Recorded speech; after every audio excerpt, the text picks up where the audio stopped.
Will and shall are two of the most challenging words in English, even for native speakers. But in this lesson, I will show you how to use these two words correctly and avoid making common mistakes with them. So let's begin.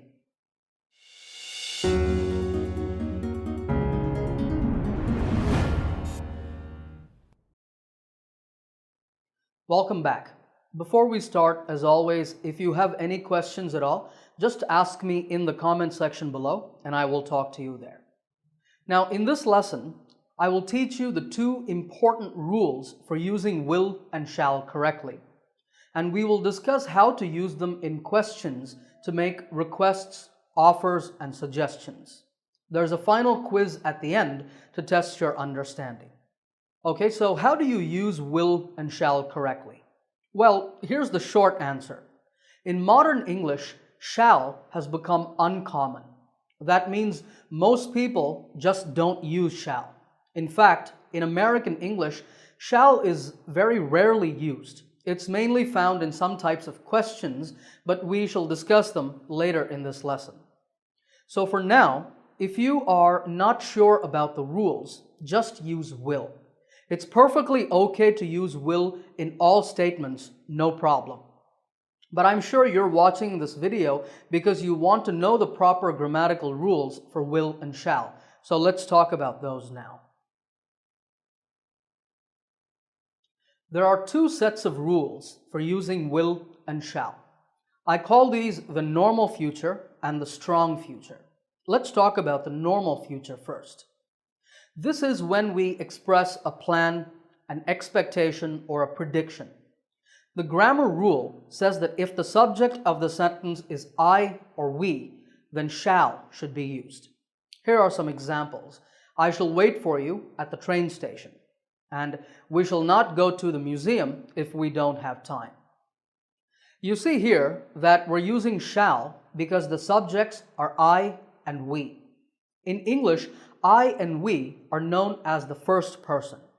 If the subject is the second person, you, or the third person, he, she, it, they, etc., then will should be used. Here are some examples.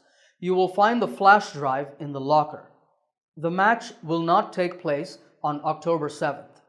Instead of the match, you can also say it will not take place. And finally, all employees will receive fire safety training every 2 years. Here you can say they instead of all employees. Now these sentences on the screen are called the normal future or plain future because they're normal sentences and there's no emotion attached to them. But sometimes we want to express a strong emotion about the future. It could be a promise, a command, determination, or duty. We call this the strong future. The grammar rule is that for the strong future, we reverse will and shall. So now we're going to use will with the first person, I and we, and shall with the second and third person. Take this sentence for example. I will get an A on this exam, I promise. Compare this to the previous sentence. I shall wait for you at the train station. There's no emotion there. It's just a simple future arrangement. But when I say, I will get an A on this exam, you can tell that I'm showing strong determination. So this is the strong future and we use will. Here's another example. We will not tolerate smoking inside the building. You see that this is a warning and it's a strong warning, so we use will. These are first person subjects. With second and third person subjects, we use shall. For example, you shall finish your homework before you go out to play. What type of sentence is this? It's a command or order. You can imagine a mother saying this to her child. The next example is, the wedding shall not take place. Compare this to the previous sentence. The match will not take place on October 7th. Why? Maybe because of weather conditions or other scheduling problems. But the strong future sentence is very different. When I say the wedding shall not take place, I'm saying I won't allow the wedding to take place. I will stop the wedding. Of course, I have no reason to stop anybody's wedding, but you can see how there's a lot of emotion or feeling in this sentence. Here's one last example. All employees shall wear safety gloves when handling hazardous chemicals. This is a rule, and it's a strict rule that must be obeyed by all employees. That's why we use shall. Now, for all pronouns, I, you, we, they, he, she, and it, you can shorten both will and shall and say I'll, you'll, will, etc. Will not shortens to won't. Shall not can be shortened to shan't, but that form isn't really used in modern English. Okay, let's now move on and talk about using will and shall in questions. There are three types of questions that are important for us in this lesson. Have a look at these examples. What's the difference between them? Well, the first, can you get me a glass of water, is a request.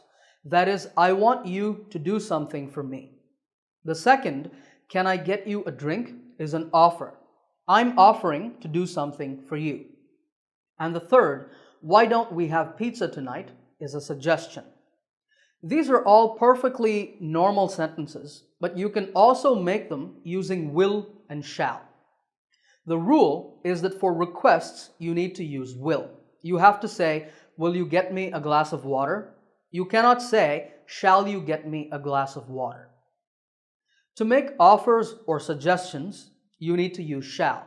So, shall I get you a drink is correct, but will I get you a drink is wrong.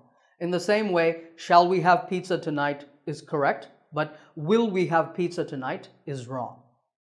Remember, I told you in the beginning that if you are confused between will and shall, you can just use will in statements. That is true, but in questions for offers and suggestions, you can never use will. Keep that in mind. All right, if you're ready, let's now do a quiz to see if you can use will and shall correctly. On the screen, there are 10 sentences. In each sentence, I want you to choose the correct word. Use the conjugation chart to decide your answers. Stop the video now, work out your answers, then play the video again and check. All right, let's discuss the answers. Number 1 is, I shall bring my kids along when I come next time. This is just the normal future, so shall is correct. Number 2, you will receive an email confirmation with your order details within 24 hours. Number 3, shall I open the window? This is an offer, so we use shall. Number 4, the tenant shall pay the rent to the landlord on or before the 5th day of the month. We use shall because this is the strong future. It's a very strict clause in a contract, and the subject is the third person, the tenant. Tenant means someone who rents a home or an office, and the landlord is the owner of the place.